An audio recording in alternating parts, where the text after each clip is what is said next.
Hello, welcome to another video, and as you can see, we're back on some old school Modern Warfare 2 today, and mainly just because I was getting relatively, let's see if there's hackers. Maybe not. But we're back on some Modern Warfare 2, as you can see, OG Modern Warfare 2, just because after seeing the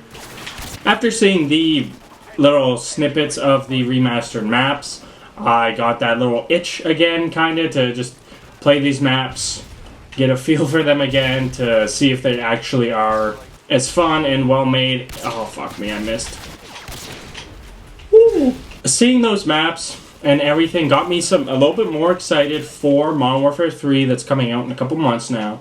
And essentially, I did some sort of, not soul searching, but I was just thinking more about it, and like, in my opinion, what would give this game the ability to... Oh my goodness. That would have been the worst fucking thing. Oh, double kill. Wait, is that no way, that's a triple. No way. Almost a chopper gunner. I guess Underpass is an actual good map. Oh, I'm not gonna have the fucking time to get it. I was like 4 kills left. Well, 16-3. Decent game, I guess. Decent first game. But thinking about what would make this Call of Duty like one of the best, because I don't think anything can surpass it, because the number one thing is definitely like, how to word this? But the number one thing that holds back any Call of Duty to me, in my lifestyle, like my opinion, my, you know, just like my experience with it, is for sure the time of like my life. When this game came out, I was literally this was like my equivalent to people first playing, I think it was Halo 2 online, like the first big multiplayer online game. I think Halo 2 is a lot of people's version of this to me.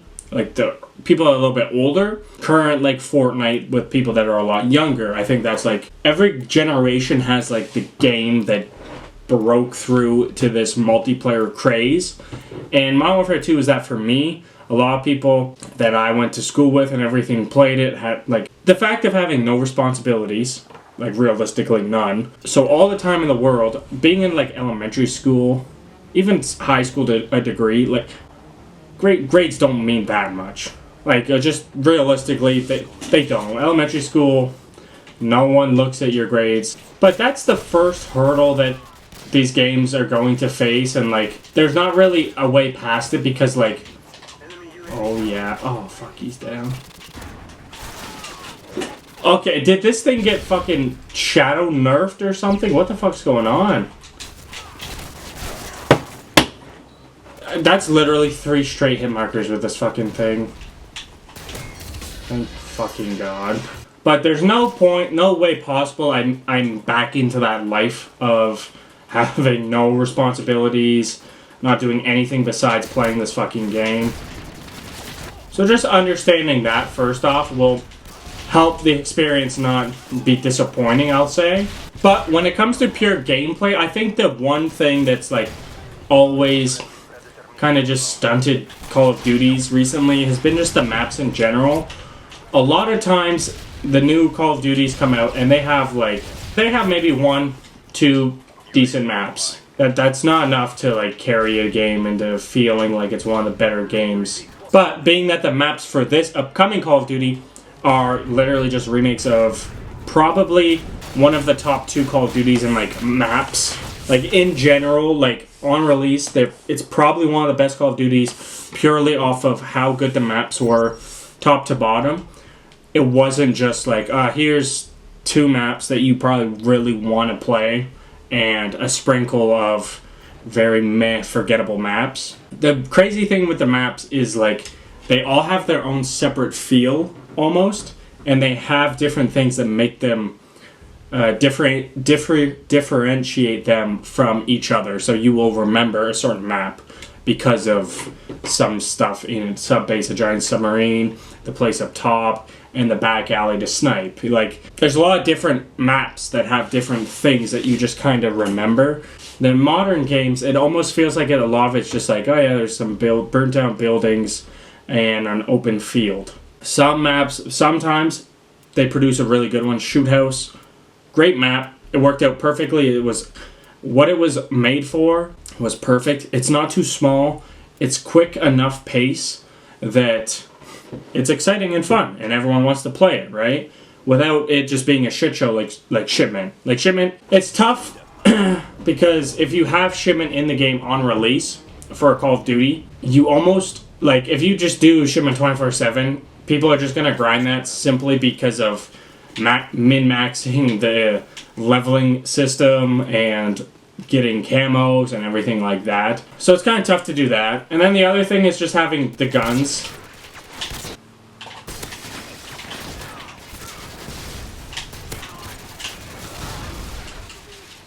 I'll take Spaz 12 kills like that. Like, dude, switch fucking guns.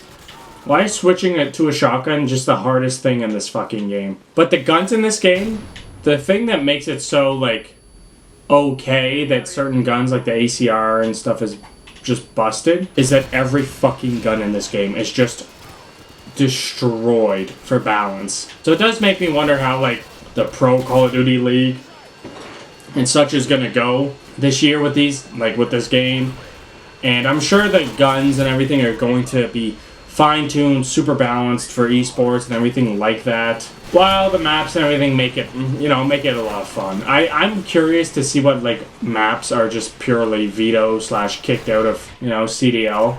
Man, this game's so much fun. I cannot wait for Modern Warfare 3 now. The guns, I think, like, that's another thing that made the old Call of Duty so good. And I think bringing the Modern Warfare 2 guns to Modern Warfare 3 is a good idea. Curious what new guns will come with it and how they kind of just manage that whole situation, if that makes sense. Other than that, like, the other big thing that a lot of people, you know, that's something that can't really be fixed is playing with friends.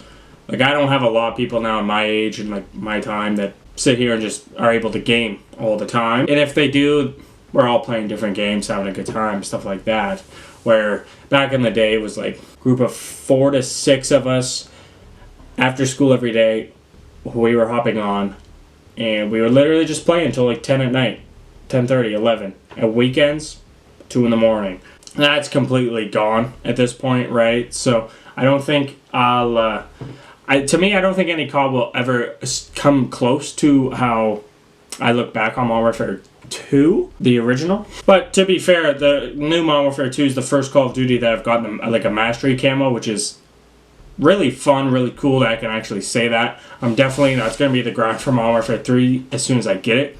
I'm curious how that's going to work, if it's going to be just the new guns have their own camo, and once you get those, you can get it for the old ones, or I'm not really sure. I'm curious how that's going to go, but there is a zombie reveal trailer too, little teaser for when the Call of Duty Next comes up in about half a month, 3 weeks-ish, 2 weeks. I'm excited to see what like a modern zombies mode will be. I'm not the biggest zombies guy, but I'm sure it'll be fun to at least try it. Yeah, that's pretty much my thoughts as I've been thinking about Modern Warfare 3 and like it upcoming is what would it take for this game to be the greatest Call of Duty, in my opinion. And like I don't think it's possible, me personally.